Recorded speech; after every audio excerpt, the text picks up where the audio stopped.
Did you miss your deadline to renew your Medicaid coverage? You can still send your completed annual review form to Healthy Connections Medicaid. You may be assigned to another health plan, but you can ask to come back to First Choice within 60 days of renewed Medicaid eligibility. It's your family. It's your choice. First Choice is the right choice. Renew and choose us. Visit selecthealthofsc.com/renew to learn more. At Grainger, we're for the ones who specialize in saving the day and for the ones who've mastered the art of keeping business moving. We offer industrial-grade supplies for every industry with same-day pickup and next-day delivery on most orders, all backed by real people ready to help. So you can get the right answers and products right when you need them. Call, click Grainger.com, or just stop by. Grainger, for the ones who get it done.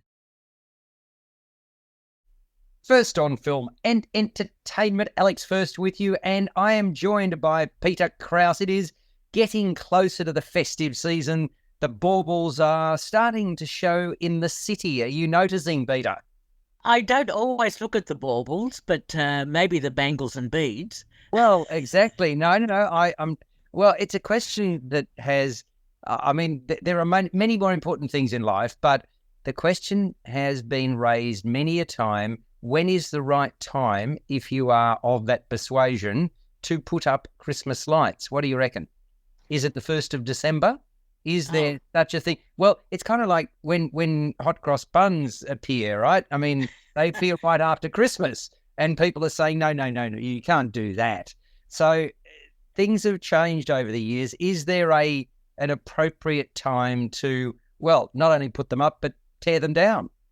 Well, I don't think there's any hard and fast rules, but some people like to put up their Christmas festivities very early because they need a little Christmas, I suppose. Well, what about the Hanukkah lights? Yes. Right. Now, again, obviously, they are dictated in a sense by the fact that there are 8 candles plus the central one for those people who are not Jewish, which is sort of lighting the other 8. So, you've got the 8 days, but you don't put them up before, right? First night is first night. With Christmas lights, though, it's quite the thing. Mind you, I read the sort of Scrooge-like approach to Christmas. If you spread far and wide beyond your home, you can incur the ire of local government, and as such, they can tell you to cease and desist. In other words, you can't spread on to the nature strip. That's what I'm not sure that's true in every state in Australia, but I read an alarming story where somebody basically said, well, that's it.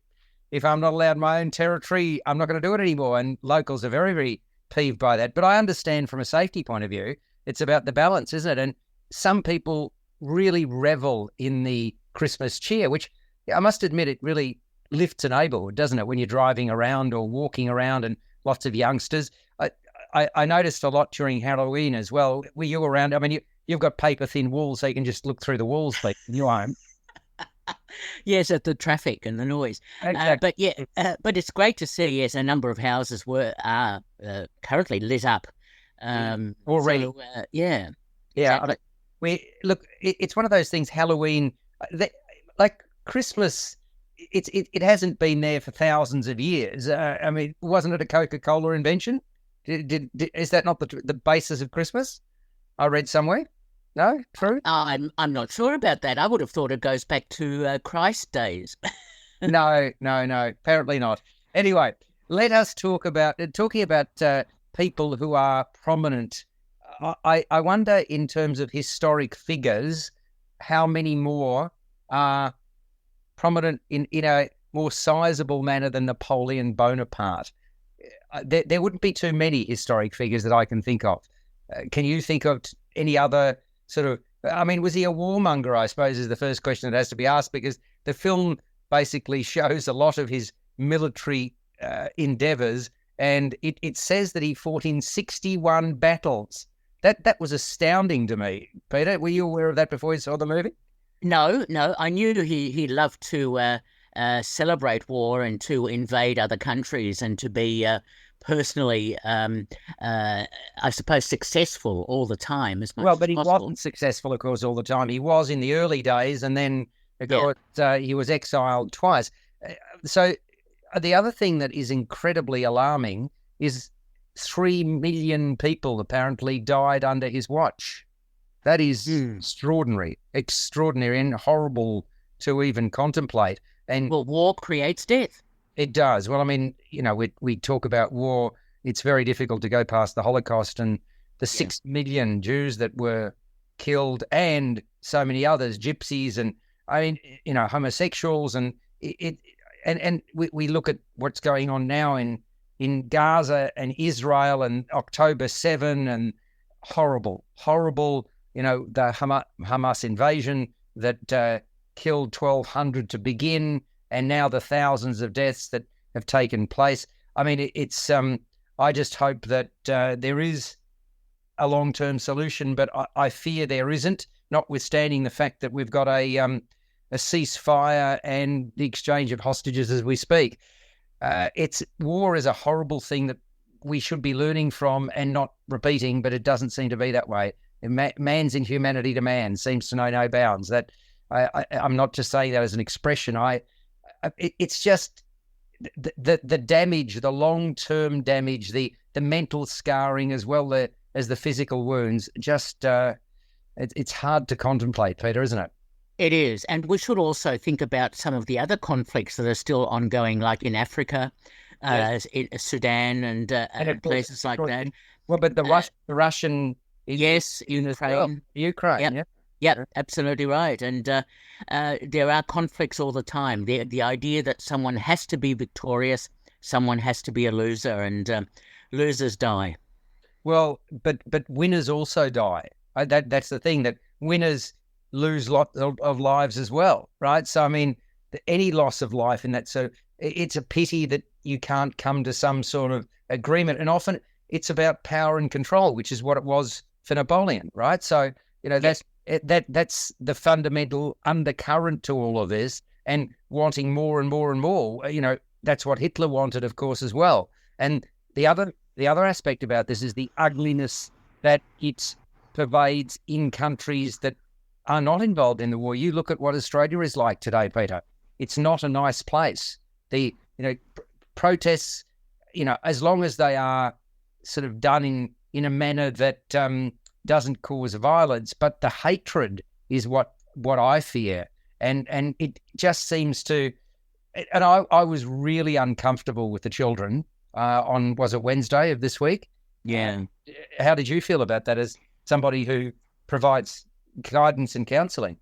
Yes, absolutely. They're obviously being convinced through social media and by other groups about going out and demonstrating, and yet many of them would have no understanding really of what they're demonstrating about and what the background of all of this is. The war, yeah. I mean, it's very easy for somebody to say, "Oh, it didn't start on October 7," but there was what do we call it? An uncomfortable, not peace, but there wasn't the situation of people being killed in the numbers that are being killed now. If October 7 hadn't happened, then you could argue that the 1,200 Israeli lives and the 12,000 now on the Palestinian side would not have been lost.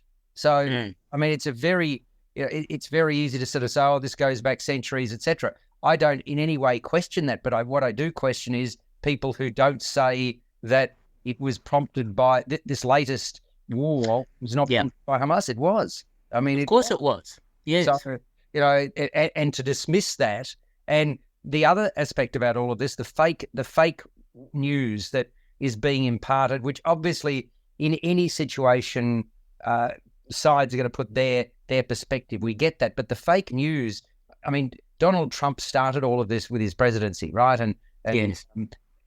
Because I don't believe that was in the lexicon the way it has been since. And now anybody can say anything, and social media has a lot to answer for, because so much falsehood is perpetrated in that medium, and people read it and believe it, and because it looks so real. I mean, as recently as Friday, and this has been going on for a while, but they artificially created what the royal family, the generation that will, at this stage, are young children, what they will look like as adults. And for all intents and purposes, they were real. Now, anything can be created and recorded and whatever. And so how do you believe, I mean, I have no doubt that the strategic position of Hamas from a PR point of view has been effective, because they utilize that to win hearts and minds, and that's what creates a lot of the mayhem. So, what do you do? How do you redress that? So if somebody shows you the tunnels, if somebody shows you that the hospitals underneath the hospitals is used as a safe house, or the starting point for military might by Hamas, how do you prove that? You get journos through there, but then people don't believe the journos. And unfortunately, so many of the United Nations officials who are overseeing this, I mean, they've been killed as well. So nobody wins, as we've said right along. And it's deeply distressing for the Jewish community. It's deeply distressing for the world at large, and obviously deeply distressing for Hamas and the Palestinians. But the problem is that Hamas is, there's no other way I can see Hamas other than as a terrorist organization. That's what they represent. And it appears to be that they don't care if there are casualties on their own side. And yet they then use that as a PR tool. So how do you counter that, Peter? Is there an answer? There is really no answer, because who is in control? Is the United Nations in control? Can anyone really stop things like this from happening or control them?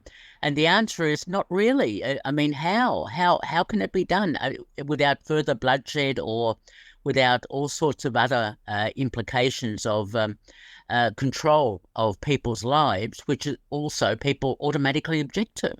Look, I have no problem with finding a solution where there is land for both sides, as long as it's peaceful and as long as it's possible. And that may require some overtures from neighbouring countries so that there is enough land for this to happen. I mean, would that be a would that be a possibility? I can't see that it couldn't be, but there's got to be goodwill on both sides. Exactly right. Yes. And that's the hardest part to achieve. And all of this conversation, not just because of what happened on October 7, but because we're talking about Napoleon. And I posed the question, was he a warmonger?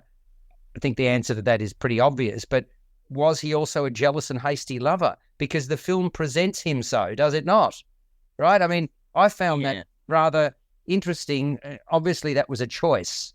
Now, I've got no idea whether there is any evidence to support that, because that's one of the questions asked about Napoleon. How accurate is it? Well, any movie is a movie. It's not a documentary. It doesn't purport to be a documentary. There are it's a dramatization, clearly. Now, I don't doubt that it's based on reference books and so on, but the movie shows that Bonaparte was somebody who was very strategic on the battlefield and had lots of victories in the early days. And then his bravado got the better of him and he took on more than he should have. And thereafter, things went downhill quickly. And the consequence, as I referenced earlier on, was that Bonaparte was exiled not once, but twice. And of course, the second time he died, where he was exiled 6 years after that. So the cost to many that took up arms under him was their lives. And as for the love of his life, who was Josephine, her inability to bear an heir proved particularly costly. And while Napoleon eventually chose country over continuity of his marriage to Josephine, that didn't mean his feelings for her diminished. She may actually have been quite an unlikely match, and she was, because she was a widow with 2 children and 6 years older than him. But she still captivated him, and basically that continued until her passing. And in the end, of course, like many that fly too close to the sun, Napoleon's demise was inevitable. He was a Corsican. He led the French Revolution French Republic, as the first consul from 1799 to 1804. And then he was Emperor of France from 1804 to 1814. Then again, briefly in 1815. It's his story. It's the belligerence, it's the bombast, it's the vanity, the vulnerability through the eyes of the director Ridley Scott. And it's been written by David Scarpa, who did All the Money in the World. No doubting that Scott makes powerful and impactful films. I was sort of going back through his CV and mighty impressive. I mean, Thelma and Louise, Gladiator, Black Hawk Down, American Gangster, Prometheus, The Martian. That's just for starters. I thought that this one, Napoleon, rated MA, runs for 2 hours and 38 minutes, is a spectacle. The war scenes particularly evocative. The costuming, the interiors are lavish. As Bonaparte, Joaquin Phoenix, he comes across as determined, as resolute, caught up as well in his own sense of self-worth to others' detriment. He's depicted here as cruel and needy. Vanessa Kirby plays Josephine, and she displays this unique hold over him, and she knows it too. There's a resilience about Vanessa Kirby's characterisation. Rupert Everett displays a stiff upper lip as the Duke of Wellington, who has Napoleon's measure in the Battle of Waterloo. It is one of the most powerful sequences in the film. Ultimately, it is the Duke that dispatches Bonaparte to what would be his final destination, which is the island of St. Helena, which is in the Atlantic Ocean, nearly 2,000 k's from the west coast of Africa. And this picture switches from the political upheaval and the plotting to the wars being waged and Bonaparte's personal life. Starts in 1789, he was born in 1769, charts his path until his death in 1821. So he was that makes it about 51, doesn't it? Something like that when he passed away. There still appears to be wholesale jumps. Is that right? So, 1769, to 1821. Yeah, that's 51. There appear to be wholesale jumps in time as the highs and lows of his relationship with Josephine are plotted. Look, you get a bit of a feel for the man and his motivations, but I didn't find Napoleon the easiest film to follow. While Ridley Scott tried to cram a lot into 2.5 hour plus running time, I thought that the story development was bitsy. And in fact, I'd argue there's enough source material, so much of it, to have readily developed the plot further and turned the offering into a two-parter. Because as it stands, I didn't regard Napoleon as must-see material, Peter. It's not in the same league as Oppenheimer, which I consider a much more complete film. Nevertheless, notwithstanding debates about its historical accuracy, which we referenced earlier, Napoleon the movie is often hard-hitting. So they were my thoughts about it. Did you think it was the complete film? Look, I want to approach this from a number of different perspectives. First of all, I've had a look at two reputable historic websites that have analysed Ridley Scott's film, and they have both agreed that there are a number of inaccuracies in the film, including that... Other than dramatic reasons? Correct. I mean, for example... Napoleon was never at the French Revolution guillotining of, it just didn't happen. Also, he never met the Duke of Wellington, even though in the film they do. So that's just a few perspectives. And Ridley Scott has already said that he did take advice from historians, but he ignored most of them because he wanted to make a dramatically powerful film. And as you said, and as we all know, this is a narrative film, not a documentary. However, people will have this idea that some of the aspects of the film were true when in fact they didn't happen. Okay, that's one perspective, and we have to deal with that. Secondly, there is a 4-hour version of the film that Ridley Scott will be releasing to Apple TV, because it's an Apple TV production to begin with. Yeah. And he's already said he's releasing a 4-hour version, and that may address some of the plot holes or the plot, the way it develops in this 2.5 hour cut of the film for cinematic reasons. Well, there you go, Peter. I mean, that 4-hour version, if it was part 1 and part 2, that could have been played in cinemas as well. Possibly, and that also goes to an argument about whether there should be intermissions in cinema. And I know that some cinema owners are really looking into this in some detail for any films that are over 2.5 hours. Yeah, but the difficulty here is that this was one. Was it on Oppenheimer, or was it another film that basically a number of cinemas were called out for some of them inserted a break, and they were called out because the director did not want that to occur. Yes. Yeah. I mean, where does, this is a really important issue.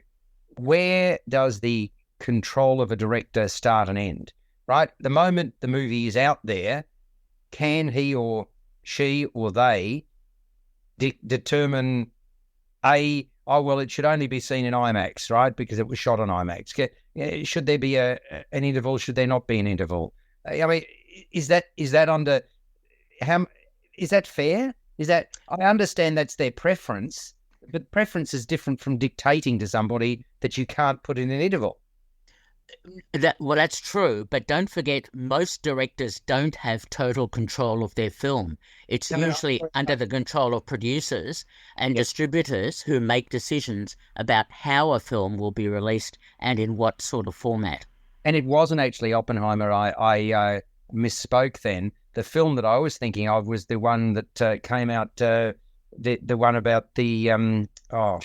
Killers of the Flower Moon? Thank you. That's the one, yeah. Yeah. With the director there, Martin Scorsese, sort of calling people out on that. Yes. And, that I understand why, but I'm also somewhat concerned about it because, I mean, look, many people can't hold their bladder, and then is it better than miss? Oh no, I mean, there's no sugarcoating that. No, it's true. It's true. And that is that fair then? That he'd rather people miss out on 5 minutes of the movie, or would have a break that allows them to see it in comfort. I mean, if you're in your seat feeling discomfort while you're watching a movie, surely that's not a desirable thing either. No, look, I agree. And I think what should happen, and it's already happening with some films that are released, like Japanese animation, which is released either in a dubbed format or in its original format, that cinemas should be able to screen the film 2 ways, with and without an intermission, and people can make their own decisions. Yeah, which is great. So it gives people choice, and you can go to a session that is or isn't. Yeah, I think that's a wonderful solution. And again, I don't know whether you need to put this into agreements. There's been strikes enough in the United States, but I think it should be put in there that the producers don't have that control or whatever. I mean, at some point, the cinema chains need to make money as well, right? And if people are going to be unhappy with the format and whinging, et cetera, as some have, that's just not appropriate either. So, all right, let's get back to your thoughts about Napoleon as a book. Okay, look, overall, it's a well-cast film, and the battle sequences, which were largely shot in Malta, are really well handled. And I mean, the staging of the film is very good indeed. Mm-hmm. I had a small objection to Joaquin Phoenix's depiction of Napoleon. He came across more as whining rather than as someone who was really powerful, wanted control, etc. I think there's both, and that's the thing that really I think it depends on the scene that he's in.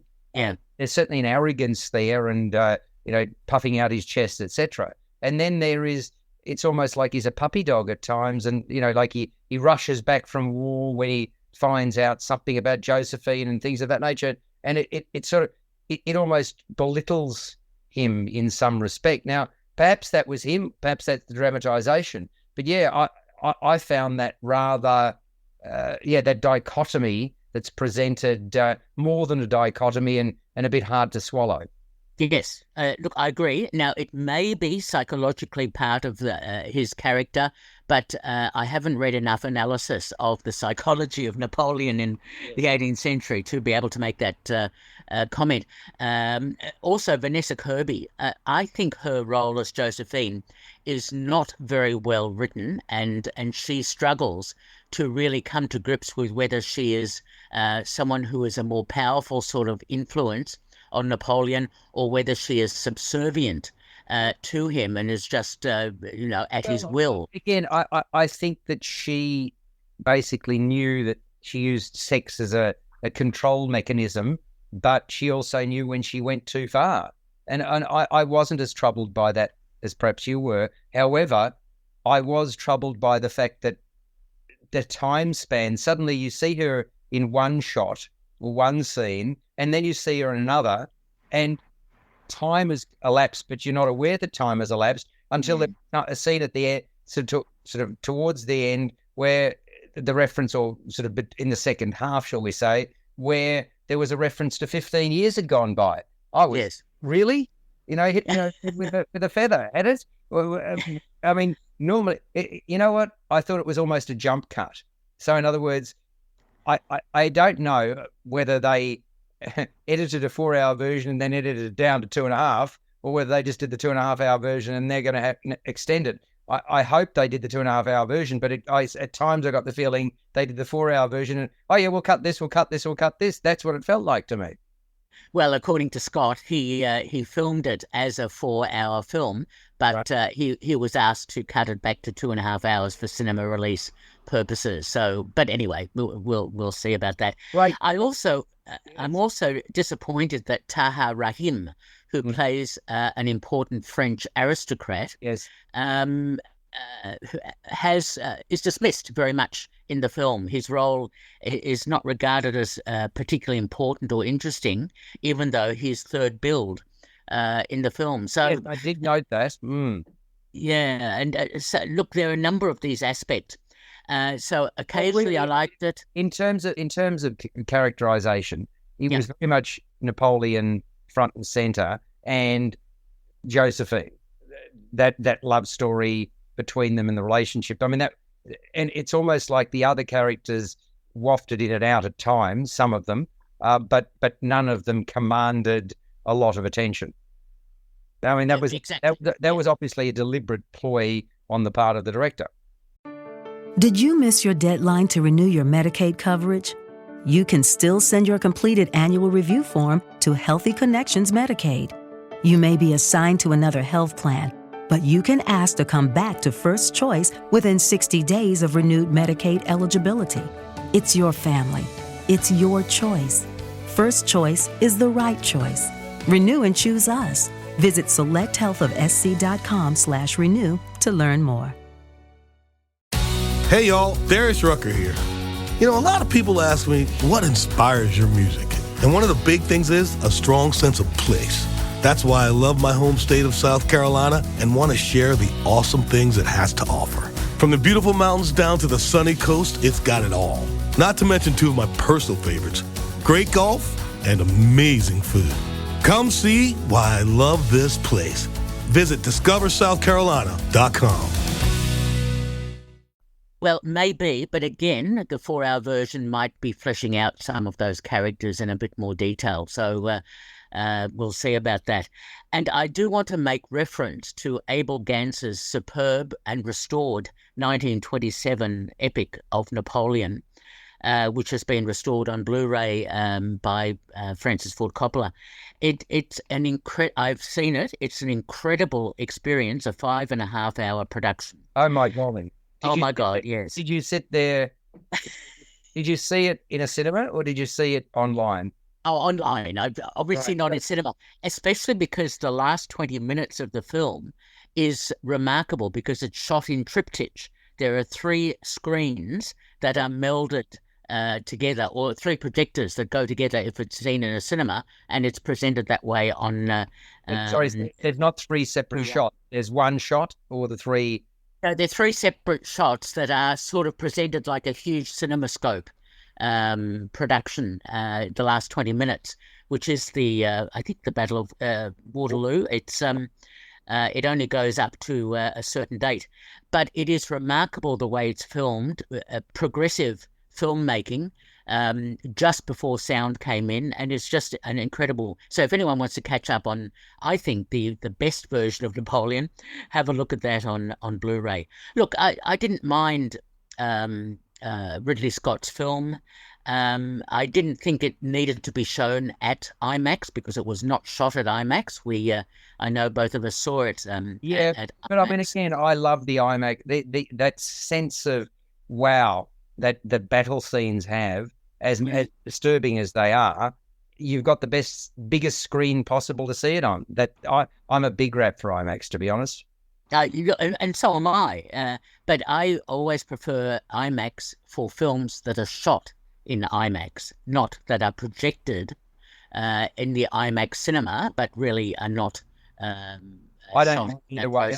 I definitely want to see IMAX films that have been shot in IMAX, but if they could screen every film at IMAX, I would be delighted. I just think we are so privileged in Victoria. We've had this right through. Sydney's just got theirs back up again after many, many years. Yeah. But it's quite an experience. If people haven't been, it's not cheap, but as a treat, absolutely. And I agree with you in that regard. If you haven't been, probably the first film to see it is one that's been shot on IMAX format. So yes. All right. So let's get to the score. Napoleon, okay. MA rated 158 minutes. Peter. Okay. In summary, I think it's a film worth seeing, but has lots of difficulties attached to it. So I give it 6 out of 10. Wow. I struggled as well to find the right mark with regards to a score, but I still thought as a spectacle, even though it didn't always hang together, it was worthwhile, and I'm giving it a 7.5 for that reason. But yeah, with a few buts as well. Let us move on, JR88 FM, to talking about The Royal Hotel, which is an Australian movie. And did you see the documentary in 2017 called Hotel Gulgadi? I certainly did, and even interviewed the filmmaker responsible for it, which I thought was a really powerful film. Yes. And, okay, so there's two. Peter, somebody's just driven through your front wall. Oh my God. Oh, these demonstrators, I don't know. Motorbike. Look, it sounds like there's a rally, a motorbike, and feral cats going through the wall. Okay, so I think Peter lives in a home that has the thinnest walls I've ever experienced, right? I think they're not even masonite sheets, are they? They're little pieces of paper that get wet and then you get wet. Anyway, the Royal Hotel, MA rated 91 minutes. Men behaving very badly towards women and drinking to excess with consequences. They are the two themes. And the director and co-writer alongside Oscar Redding is Kitty Green. First saw the documentary Hotel Gulgadi as an Australian Film Festival jury member. And that was her inspiration. She was taken by the story of two young Scandinavian women, as the doco showed, trapped in an Australian mining town. And while she had seen movies set in Aussie pubs before, many of them in remote communities, never through a female lens. And in the Royal Hotel, 25-year-old Hannah, played by Julia Garner, and Liv, Jessica Henwick, who's 24, are Canadians, right? So they've changed nationalities from the documentary. They've chosen the furthest place from home to travel to and enjoy. And they're running short of cash. So they take the only jobs available at short notice, being at a pub in an isolated mining town. And what greets them? Well, it's hardly enticing, Peter. No Wi-Fi. Oh, my golly, how can they survive? You know, they're 20s. Oh, my golly. And limited hot water. Yeah, that is an issue. Okay. Let alone the extremely curt pub owner, whose name is Billy, played by Hugo Weaving, who lays down the ground rules. He's quite a piece of work, that man. Anyway, he lives in a caravan out the front of the watering hole with his Indigenous girlfriend, Carol, played by Ursula Jovic, and she helps him out in the kitchen. Now, while one of the two young ladies, Liv, embraces their new environment, Hannah is less than impressed. Because the patrons, well, they're a wild and rowdy bunch who come on strong, while Billy, who's the pub owner, frequently falls dead drunk and he doesn't pay his bills. The other of the two young ladies, Hannah, who's given a crude nickname, is fearful. She wants out, but Liv convinces her to stay on for a few more weeks. It's a move that backfires badly. So the Royal Hotel shows Australians in a very negative light as misogynistic boozers and reprobates. A really ugly picture, hard to watch, but that, of course, is the whole point. You can have a great time without stepping over the mark, but apparently not in this remote corner of the country. There is an edginess about the Royal Hotel from the get-go that does not let up, and the film's all the better for it. I really like the contrasting characterizations of the two women. Julia Garner presents Hannah as wary, more guarded, while Jessica Henwick's Liv appears to be up for anything. We sit back and wait, frustrated that we can't do anything to influence the behaviour of the town's inhabitants, which presents as an ever-present threat. Thought Hugo Weaving was very powerful, quite pervasive as the rough-and-tumble publican on a slippery slope, and as Carol Ursula Jovich appears resigned to her fate. Tough on the outside, she has a strong moral compass. Matty, played by Toby Wallace, is perhaps the most interesting of the menfolk in town. The 25-year-old seems like a good guy, but when tanked up goes too far. And Teeth, James Fresherville, is desperate for some romantic action, but booze again affects him badly. But the most sinister of the townsfolk is Dolly, Daniel Henschel, who's positively sinister, right? Most sinister and positively sinister. Absolutely. Kitty Green has woven a taut psychological thriller, anything but a Tourism Australia ad. It's a warts and all portrait that hardly paints a pretty picture of the outback, save for a star-infested skyline and a few arresting landscapes during the day. Nevertheless, the Royal Hotel stays with you long after you exit the cinema. It's a really strong imprint, and it's a very strong movie. It is called The Royal Hotel, Peter. Your thoughts? It certainly is, and it certainly reveals the ugly side of living in an outback community where there isn't much to do apart from drinking. And certainly the various men involved, including Hugo Weaving and Toby Wallace and so on, Daniel Henschel, all very interesting perspectives on what men do when they're in that sort of environment, and especially when they encounter women. So it is a very disturbing film in many respects. It's interesting how the film was shot in South Australia in a place called Yatina, which is about half an hour from Adelaide, and they found this old pub which had been closed, and they were able to restore it for filming purposes, and they've done an excellent job mimicking, to some extent, Wake in Fright, which is probably the best comparison. Mm-hmm. And so this notion that there are some evil things happening in the outback of Australia, I mean, Wolf Creek is probably another example, but the best example is Wake in Fright. It probably demonstrates that there are darker aspects to Australian character that we don't often want to talk about, and this film certainly does reveal that. It's so interesting how the two women, the backpackers who were hoping just to make money and to have a reasonable time, were referred to as fresh meat on board outside the pub, and that just indicates where this film is heading. Look, it's a very impressive film. Kitty Green worked also with Julia Garner on their previous film, The Assistant, which was such an impressive film about a woman who works for I think it's for a film production company, and is given difficult circumstances, being somewhat isolated. So Kitty has done a great job in continuing that theme in very much the Royal Hotel. Look, excellent Australian film. I was quite impressed by it, and I was getting very worried at one stage about where this was heading, but without any spoilers, I won't spoil it for anyone. It is certainly a disturbing film worth seeing. 8 out of 10 from me for the Royal Hotel, MA rated, 91 minutes. Nothing wrong with a 90-minute movie, Peter. It depends on the story. That's right. Yeah. What are you giving it? Would you believe I absolutely agree with your score, 8 out of 10.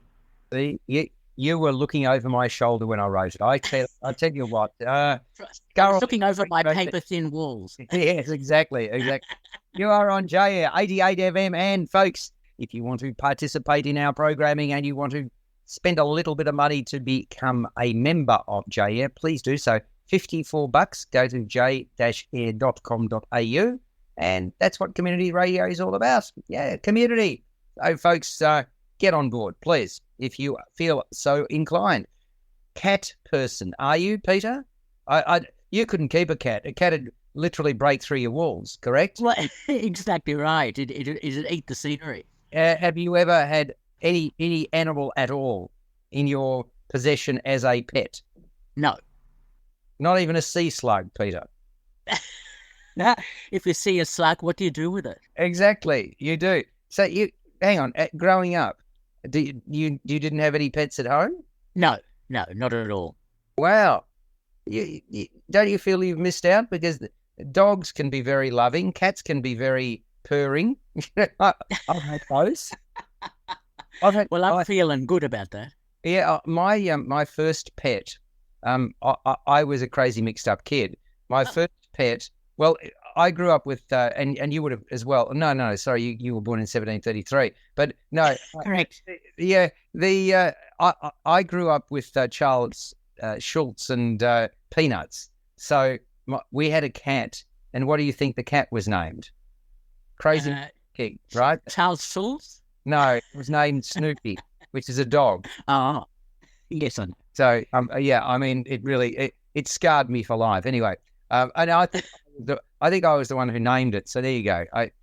Hopefully, well, mind you, I did name I gave my daughter a unisex name, and I'm not sure that that's a good thing to do, because I told you the story, did I not? About she was at school and she'd been in that class for the entire year, and we received a written report from the teacher, and the teacher said that my daughter, he has done a wonderful job. And I'm thinking, well, that's wonderful. You've been with my daughter for a year and you don't know that she's a girl. That was a bit of a worry. And that stuck with me all these years. You would have thought that, I understand it takes time to write reports, but you know the sex of the person you're writing about, don't you? Although for this age, I shouldn't presume that. No. Back in the day, right? Oh, my goodness me. So just referring to your dog Snoopy, how animated was it? No, Snoopy slept a lot. But it was very good chasing vermin, right? So that's what cats are good, yeah, right? I mean, if it sees vermin, it goes. But I can't say there was a lot of vermin around our neighbourhood. Nevertheless, they were the days, though, Peter, where cats could actually go outside and come back in, and all of that. It's a lot different now. We had Clydesdale horses. You might remember those. You were about 203 at the time, but yeah, they. Oh my goodness me! What kind of foal am I? Yes, exactly. And we used to race out, and there was the milk bottles. Remember the milk bottles? I do. Yes, they were great. It was great. So if it was 6 a.m., I used to love the clip-clopping sound of the horses. Far better than Yahoos sort of tooting their horns at 6 a.m. I thought that was great, and collecting the milk, and we didn't worry too much about the fact that it was left out in the sun. Exactly. Curdling as we speak. Yeah, most of us survived, but we just right. Yeah. And I remember getting a bottle of milk at school every day. Yes, there you go. Oh, sorry, you went to school. Did they have school in Well, me and Napoleon just didn't get along. No, well, I mean, hang on. There were rocks, weren't there? I mean, you didn't actually have a chalkboard, right? What? I suppose it was the brown dirt around you. You used that. Did you actually have cutlery? No, you wouldn't have. Look, it's not easy milking rocks. No, it isn't. I like the fact that you could pull the bottle top off, and there was that pop of the bottle top that was aluminium. Yes. That was very nice. Yeah. And it was. And the good old days where health wasn't an issue. Well, when what wasn't an issue? Health. Yes. Health. Yes. Well, yes and no. I mean, one of the things that I would say is that these days, there needs to be a bit of play in the dirt to build resilience, does there not? Right? You can't be too clean. Apparently. So I mean, it's the balance between the two. This leads us into Cat Person, which is a very long film for what it is, Peter. It's 119 minutes. It's MA rated. This could have been a 90-minute. Do you agree? Well, it's based on a short story to begin with. So the answer to that is yes. Yes. Very good. Okay. You're very pliable today. I like that. Okay. So this is a quirky psychological drama. It does take its sweet time to ignite. It comes into its own in the third act. You've got Margot, played by Amelia Jones. She's this diligent 20-year-old university student specialising in anthropology. She's got a vivid imagination, and she works part-time in the popcorn and candy bar in an old-style movie theatre. Into this cinema walks tall, dark, awkward stranger Robert, played by Nicholas Braun, who's a 33-year-old not good at small talk. Margot has an ultra-feminist roommate called Taylor. Right? Taylor is played by Geraldine Viswanathan. I'll get this wrong. Viswanathan. Right? She cannot understand why the attraction is there for Margot to Robert in the first instance, and she tries to warn her off, as a good friend does. But there remains something about Robert that interests Margot. When he turns up at the movies a second time, Margot seizes her opportunity. Carpe diem, seize the day. She fantasises about what could be. That's notwithstanding the fact that she's left to fill the inevitable silences between them. And a relationship of sorts develops, starting with text messages. But there's still an uncomfortable, unnatural feel to it. And as things get physical, Margot struggles to get over her feelings of ick. Are you familiar with that term, Peter? No. Okay. Ick is a modern use of the word. Yeah, it just doesn't feel right. But it's an onomatopoeia, really. Ick. Don't you think? I like the word. Anyway. Yeah. It is. It's one of these. It should. If it's not, it should be in the dictionary. Anyway, discomfort turns to fear for Margot, as she doesn't know how to break things off, and believes that he is stalking her. Susanna Vogel directs this story, adapted by Michelle Ashford from a 2017 New Yorker short story by Kristen Rupanian. And while I appreciated the eccentric characterizations, I did, that the pacing of much of the film can best be described as languid. And I would have liked it to move along more readily. Amelia Jones does have an X factor, particularly appealing, actually. She brings emotional intelligence to the role. Among the best scenes in the film are Margot's nightmares and thought bubbles. Geraldine Viswanathan is a scene stealer with her forthright, take-no-prisoners attitude. Nicholas Braun has arguably the hardest persona to fill because you could hardly call Robert likeable. He's often distant. He's a fish out of water. In fact, I was left wondering what qualities Margot actually sees in him that she actually appreciates. And it appears to me that she merely loves the thought of having someone special. Margot and Taylor's musical theatre-obsessed buddies add a little bit of fun, some may read that to mean cringe value, to this offering. Also, don't be fooled by the title, Cat Person. A dog has more screen time than a feline. Now, that is really a dichotomy. Anyway, you might explain that to me, but the film has some delightful moments. It does show promise, but it doesn't realise its full potential, and 2 hours is too indulgent, Peter. Yes? Yes. So. Yeah. Look, what disappointed me greatly about this film is that it was set up from a short story as a warning to women about online dating and especially about male predators. And that wasn't a problem that it was set up that way. Yes. Yeah, it wasn't a problem it was set up that way, but it was the way it was done. Is that correct? Correct. The screenplay, I think, compromises the story badly. Yes. And I think even though the setup moves reasonably well for me and the relationship between the two people starts off in an interesting way, it is quite obvious that it's going to develop in a very predictable sort of way. And I just didn't, I found the final third of the film ridiculous. I really did feel that it was not set up properly for the way the story develops, and it just goes completely out of control. Well, look, I suppose finally something happens, but it's not in keeping, as you rightly say, with what happened beforehand. And I mean, seriously, why would you pursue that relationship? I still struggle with it. Do you understand why you would? Is it what I said, that there's the thought of having someone special? I mean, Yes, look, I agree with you about that. She was a very downtrodden sort of cinema worker, and she just found this guy so appealing because he would keep on ordering popcorn and red vines, which is something we don't have in Australia, I don't think, which is that anything like red snakes or red lollies or something I don't think like that? we need it, Peter. I do not think we need it. Yes, there we go. Anyway, no, I wasn't going to make any allusions to anything anything like that. But anyway, no, the point is that she was looking for someone in her life. She felt that this guy was quirky enough and interesting enough to have a relationship with. And online, they would have this constant text messaging.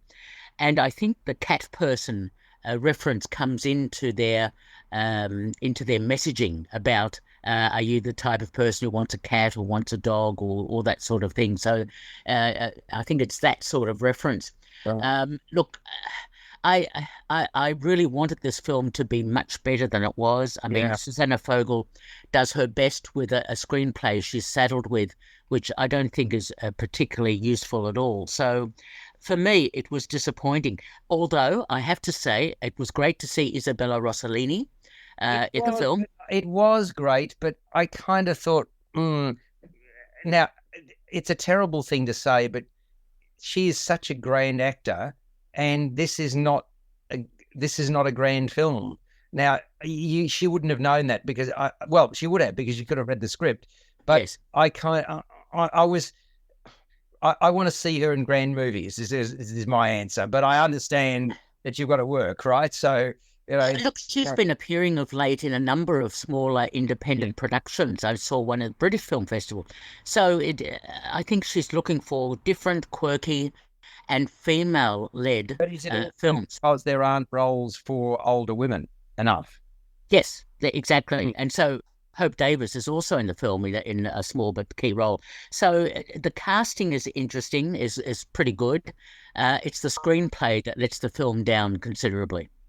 Yeah, I'm wondering, because in terms of female roles, older female roles, the British do it better, but you typically get the same noteworthy female actors in them, but you at least get them. The Americans don't seem to do a lot of that, do they? When you think about it, or they belittle older people in terms of you're pandering to them, and I don't like that either.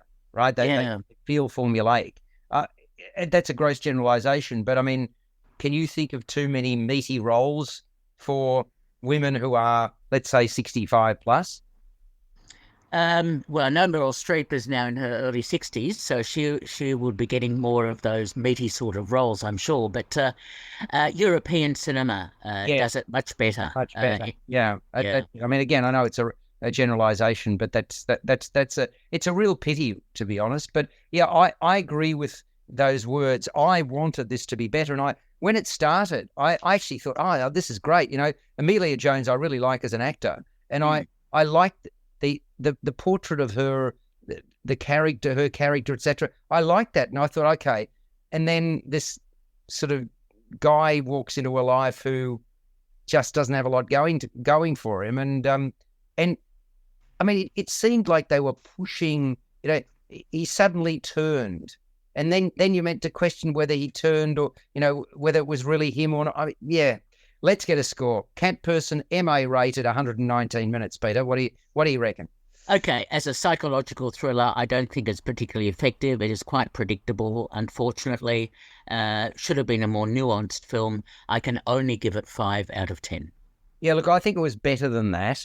But I don't think it's it's disappointing. So I'll give it 6.5. I will give it 6.5. I like quirky, but I want it to hang together more than it did. Peter, thank you very much, mate. We will do it all again very, very soon, and be good to one another, and we'll catch up next week on First on Film and Entertainment. Did you miss your deadline to renew your Medicaid coverage? You can still send your completed annual review form to Healthy Connections Medicaid. You may be assigned to another health plan, but you can ask to come back to First Choice within 60 days of renewed Medicaid eligibility. It's your family. It's your choice. First Choice is the right choice. Renew and choose us. Visit selecthealthofsc.com/renew to learn more. With the Lucky Land Slots, you can get lucky just about anywhere.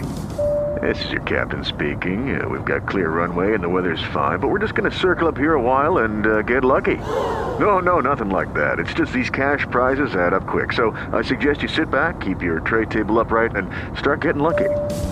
Play for free at LuckyLandSlots.com. Are you feeling lucky? No purchase necessary. Void where prohibited by law. 18+ terms and conditions apply. See website for details.